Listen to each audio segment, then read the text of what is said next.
বলছেন চোখ মুছতে মুছতে আমিরুল মুমিনিন সেই বেলালের কষ্ট দেখার লোক ছিল, সেই লোকটা ছিলেন আবু বকর।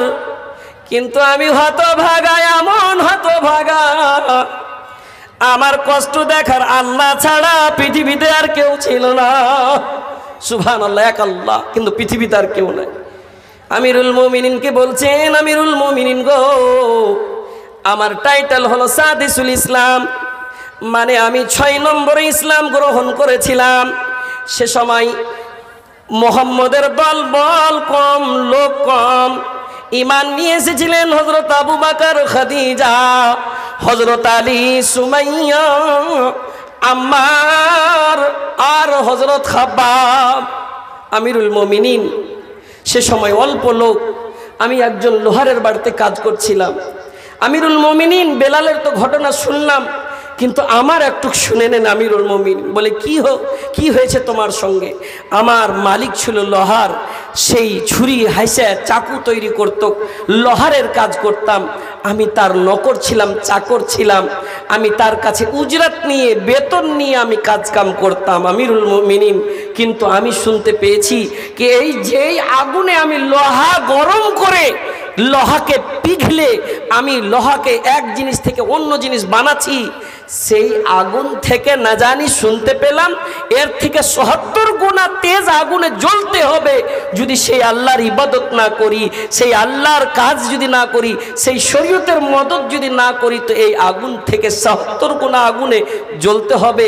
আমিরুল মুমিনিন, আমি এই আগুনের ভয়ে, জাহান্নামের ভয়ে, আমার মুখ থেকে আমি শুধু আল্লাহকে সাক্ষী রেখে, আমার মুখ থেকে আমি কলমায়ে শাহাদাত, আশহাদু আল্লাহ ইলাহা ইল্লাল্লাহু ওয়া আশহাদু আন্না মুহাম্মাদান আবদুহু ওয়া রাসূলুহু। আমিরুল মুমিনিন, আমার মুখ থেকে যেমন এই কলমা পড়া, আমার সঙ্গী সাথীরা যারা কারিগর ছিল, যারা আমার সঙ্গে কাজ করত, আমার মুখের কলমা শুনে যে আমার মালিককে বলে দিল। আমিরুল মুমিনিন যেমন বলা, আমাকে ডাকানো হলো, আমি গেলাম। আর যাবার পরে আমাকে প্রশ্ন হলো, খাব্বাব রে, তুই নাকি মুহাম্মদের দিনকে মেনেছিস, মুহাম্মদের সাক্ষী দিয়েছিস, একে আল্লাহ কি জিনিস, আল্লাহ কাকে বলে, তুমি নাকি আমাদের বুত পুজো, মূর্তি পুজো, সূর্য পুজো, শহীদ, আমাদের বাপ দাদার দিনকে ছেড়ে মুহাম্মদকে মেনেছিস? বলে, হ্যাঁ আমি মেনেছি, মুখে বলেছি, অন্তর থেকে স্বীকার করেছি, কিন্তু অন্তর থেকে কেমন করে বের করবো আর উপায় খুঁজে পাই না। এত সাহস, আমার কাছে কাজ করছিস, তুই আমার চাকর আর আমি হলাম মালিক, আমার সঙ্গে এই ধরনের কথা? চল, একে শাস্তি দিতে লাগ। বাপুরা, ভাইজানেরা আমার, সামনে আছে আমিরুল মুমিনিন, সামনে আছে হযরত খাব্বাব। বলছেন কি, আমাকে ছোট ছোট শিকগালা, যেই শিকগালাতে অন্য জিনিস তৈরি করত, লোহার শিকগালা মাথাতে দাগ দিতে আমার মাথার কোনো একটা চুল নাই। এই দাগগুলা দেখেন আমিরুল মুমিনিন। চালা তো করতে পারে না, কিন্তু ঘটনা শুনেছে। मंत्री के सामने हैं, कदर से बात कर रहे हैं, लेकिन हिम्मत चाहा, हिम्मत आके फौरन बैठ गया मंत्री के बगल में। अमीरुल मोमिनीन खलीफतुल मुस्लिमीन हजरत उमर के बगल में बैठ जाने पर देख रहे हैं क्या वाक़या पेश आया। सुबहानल्लाहि व बिहम्दिही। আমিরুল মুমিনিন আমাকে ছেড়ে দেয়নি, শাস্তি দিত। আমি বলতাম, ও আমার মালিক, আমাকে যা আমার বেতন বলছে, আমার যা তানখা বলছে, আমাকে বেতন দিয়ে দাও, আমি তোমার কাছে কাজ করব না। তখন উত্তর দিছে, কোরআনে নকশা খিঁচেছে, উত্তর দিয়েছে কি তোর বাপ দাদা এর আগে দুনিয়াতে এসেছিল, কবরে চলে গিয়েছে, মানে মাটিতে মিশিয়ে গিয়েছে, তারা যদি জিন্দা হয়ে রিটার্ন আসতে পারে তাহলে তোকে বেতন দিব। আমিরুল মুমিনিন এমন কথা বলে দিল, আমার বেতন তো দূরের কথা, আমাকে আজাদ করলো না, আমাকে ছুটকারা দিল না। আমিরুল মুমিনিন একদিন আমি দেখলাম বাইতুল্লাহ শরীফের কাছে, মসজিদে হারামের কাছে, হেরাম শরীফের কাছ থেকে আল্লাহর নবী আসছেন। আমি দূর থেকে হাত দিয়ে ইশারা করে বলছিলাম, আল্লাহর নবী গো, আমাদের দলবল কম, আমাদের লোক কম, কিন্তু কি করব, আপনি তো বলেছেন ওয়ানজির আশিরাতাকাল আকরাবিন, হে নবী তোমাদের আত্মীয়কে জাহান্নামের আগুনের ভয় দেখাও। আমি শুনেছি আপনার এলান, আমি জাহান্নামের আগুনের ভয়ে ঈমান নিয়ে এসেছি। আল্লাহর নবী গো, ইশারাই বলি আমার জন্য আপনি দোয়া করিয়েন। বলছেন খাব্বাব রে, ভয় করিস না রে, ভয় করিস না, আল্লাহ রাব্বুল আলামিন আমার শরীয়তকে জয় করবে। আর আল্লাহ জয় করেছে, আলহামদুলিল্লাহ। সেই অন্য একটা নকর, অন্য একটা চাকর দেখে নিল কি আল্লাহর নবীর সঙ্গে ইশারাই কি কথা বলে খাব্বাব নাকি এই আমাদের ফ্যাক্টরির দিকে আসছে, আমাদের ফ্যাক্টরির দিকে আসছে। আমাকে দুইজনে ধরে মালিকের কাছে নিয়ে বলল, ও মালিক দেখো খাব্বাব কোথায় কোথায় বেরিয়ে বেড়াই। বলে কি একে শাস্তি দে, এমন শাস্তি দে যেই শাস্তি পৃথিবীর কোন লোককে দেওয়া হয়নি। আমিরুল মুমিনিন আমাকে 2-4 জন আমার সঙ্গী সাথীরা ধরে নিয়ে যে, আমার পা হাত ধরে নিয়ে যেই জায়গাতে দাও দাও দাও দাও করে আগুন জ্বলতো, টেম্পারেচার হাই হয়ে যেত, লোহা গলা এমন ভাবে নরম হয়ে যেত, লাল হয়ে দাও দাও দাও দাও দাও করতো, সেই লোহা গরম করা কয়লার ভাটিতে আমাকে শুতিয়ে দিলে। আমাকে শুবাইয়া, চিৎ করে শুবাইয়া, আমিরুল মুমিনিন একটু আপনি আমার জামাটা উঠিয়ে দেখবেন নাকি? বলে দেখাও। আমি দেখতে রাজি। আমিরুল মুমিনিন দেখছেন ওই পিঠে গাড়া গাড়া হয়ে আছে।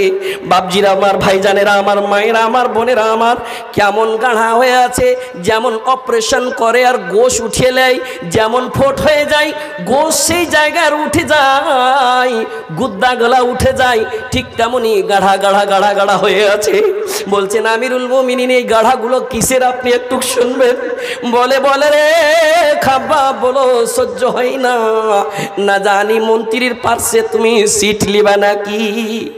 বলে আমিরুল মুমিনিন আমাকে চিৎ করে শুবাইয়া ওই কয়লা দাও দাও দাও দাও করে জ্বলতো, দাও দাও কয়লার ওপরে চিৎ করে শুবাইয়া বুকের ওপরে একটা কাঠ দিয়ে দুই দিকে 2টি কারিগর বসে যায়। আমিরুল মুমিনিন আমি ছটপট ছটপট করতাম, আমার পিঠ জ্বলতো, দাও দাও দাও দাও করে জ্বলতো। আমিরুল মুমিনিন যদি আমি সেই আগুনের টেম্পারেচার থেকে যদি আমি একটু আরাম পেতাম, আমিরুল মুমিনিন আমার পিঠের কলিজার পিঠের চরকগুলা গলে গলে যখন কয়লার ওপরে পড়তো, আমিরুল মুমিনিন যখন কয়লার ওপরে পড়ে কয়লা গালা একটু ঠান্ডা হতো, তখন আমার শরীরকে একটু আরাম পৌঁছিত। আমিরুল মুমিনিন এত কষ্ট, বেলালের কষ্ট দেখার লোক ছিল আবু বকর, বেলালকে খরিদ করেছিল। আমিরুল মুমিনিন আমি আপনার পাশে বসে যে কি ভুল করেছি, আমি কি আপনার পাশে বসতে পাবো না? হযরত উমর রাদিয়াল্লাহু তাআলা আনহু, যে উমর এত রাগাল মানুষ, যেই উমরকে দেখে শয়তান ভয় করত, সেই আমিরুল মুমিনিন উমর রাদিয়াল্লাহু তাআলা আনহুর চোখ দিয়ে পানি টস টস করে পড়ছে। বলছেন খাব্বাব, যদি একদিকে বেলাল বসবে, অন্যদিকে তুমি বসবে, যদি একদিকে পার্সোনাল জায়গা আমি বেলালের জন্য রেখেছি, দ্বিতীয় দিকে অন্যদিকে তোমার জন্য রেখেছি, আমি তো জানতাম না। আমি তো হত্যা করার জন্য গিয়েছিলাম कि ना रहेगी बास ना बजेगी बांसुरी चले जो कत्ल को उमर कहा किसी ने रोक कर मिजाज क्यों है अर्श पर जरा बहन की लो खबर फिदा है वह रसूल पर वो कह रही है हर घड़ी नबी नबी नबी नबी उमर चले बहन के घर ये दिल में सोच सोच कर उड़ाएंगे हम उनका सर जो है नबी के दीन पर सुना है जब कुरान को सुना है जब कुरान को खुदा के इस कलाम को उमर ने भी कहा यही नबी नबी नबी नबी नबी नबी नबी नबी সেই রাগাল মানুষের অন্তর এই আল্লাহর দান কোরআনের নুসখা গুনগুন গুনগুন করে তার বহিন বহনু তেলাওয়াত করছিল সেই বাড়িতে যেমনই শোনা মম হয়ে যায় পাথর অন্তর মম হয়ে যে কলমা পড়াবার জন্য আল্লাহর নবীর কাছে গেছিলেন। বাপজিরা আমার, ভাইজানেরা আমার, আল্লাহ রাব্বুল আলামিন তো চাইছে বান্দারে একটু আগিয়ে আয়, তুই খালি আমার কাছে বান্দা, তুমি খালি আমাকে একটু স্মরণ করো। সহিহ হাদিস নবী পাক বলছেন হাদিসে কুদসির ভিতরে, আনা ইনদা যান্না আবদি ওয়া আনা বি মাহু ইযা যাকারানি যাকারতুহু ফি নাফসি। আল্লাহ নবী বলছেন হাদিসে কুদসিতে, আল্লাহ রাব্বুল আলামিন বলছেন, আমি আমার বান্দার গুমানের সঙ্গে থাকি। আমার বান্দা যেটা সোচে, ফিকির করে, গুমান করে, আমি আমার বান্দার গুমানে থাকছি। আমার বান্দা যদি আমাকে কোনো মজলিসে স্মরণ করে, তাহলে আমি ওর চাইতে বেশি দামি মজলিসে স্মরণ করি। আমার বান্দা যদি একটুকু আমার দিকে আগিয়ে আসে, আমি এতখানি আগিয়ে যাই। আল্লাহ রাব্বুল আলামিন চাইছে কি বান্দা তওবা কর, জীবন খুব পেয়েছো, আর জীবনকে তুমি পাওয়ার পরে তোমার জীবনে তুমি ইবাদত করো, দিনের শরীয়তের সাহায্য করো, আর ফিকরে আখিরাতকে একটু স্মরণ করো, আখিরাতের ফিকির করো, জাহান্নামের আগুনের ভয় করো, কি যেই জাহান্নামের আগুনে জ্বলতে হবে, তোমার জিন্দেগি সাওয়ার হয়ে যাবে, তোমার জিন্দেগি কামিয়াব হয়ে যাবে। বাবারা আমার, মায়েরা আমার, বোনেরা আমার, একটা সুন্দর উদাহরণ আপনারাকে দিতে চাই যে আল্লাহ রাব্বুল আলামিন, আমরা অনেক গুনাহ করেছি, বড় বড় গুনাহ, কত কত গুনাহ করে দিয়েছি, আর নেকির কামে আমরা আগাইতে পারি না। সকাল থেকে সন্ধ্যা আপনি বিবেক করেন কত কত গুনাহ হয়ে চলে যাচ্ছে আমাদের ভিতরে। কত কত মুসলমানের ছেলেরা মুসলমান হচ্ছি, আর সেই শরীয়তে থাকার পরেও শরীয়ত বলে আমাদের মনে নাই। বড় বড় গান বাজনা পাটিলে আসে, তাতে শরিক হয়ে যায়, শরাব পান করে তাতে শরিক হয়ে যায়। অন্য ধর্মের লোকেরা বলবে এটা কি তোর দিনের তালিম? এটা আমার দিনের তালিম? জি না, এটা দিনের সাহায্য হলো না। দিনের সাহায্য করতে গিয়ে দেখতে পেলাম নিজের শরীরকে শরীর মনে করে না। বাপুরা, ভাইজানেরা আমার, আপনার জীবনে অনেক জিনিস আছে যে জীবনে আপনি যদি চান কি আমি শরীয়ত অনুযায়ী বিজনেস করব, শরীয়ত অনুযায়ী জমি চাষ করব, আপনি আল্লাহকে মনে রেখে, শরীয়ত মনে রেখে সেই জিনিসটা করেন, সেটাও ইবাদত। ইবাদতের কারণে আল্লাহ রাব্বুল আলামিন সৃষ্টি করেছে। কিন্তু যাদের কাছে ভুল হয়ে যায়, গুনাহ হয়ে যায়, আল্লাহ রাব্বুল আলামিন কি সেই লোকগুলোকে মাফ করবে?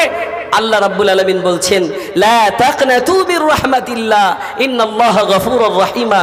তুমি না উম্মিদ হয়ে যেও না, নিরাশ হয়ে যেও না, আমার রহমত থেকে বঞ্চিত হয়ে যেও না। একবার তওবা কর, আয় আমার দরওয়াজায়, তোর সারা জীবনের গুনাহ কাটা মাফ করে দেব। বাপুরা, ভাইজানেরা আমার,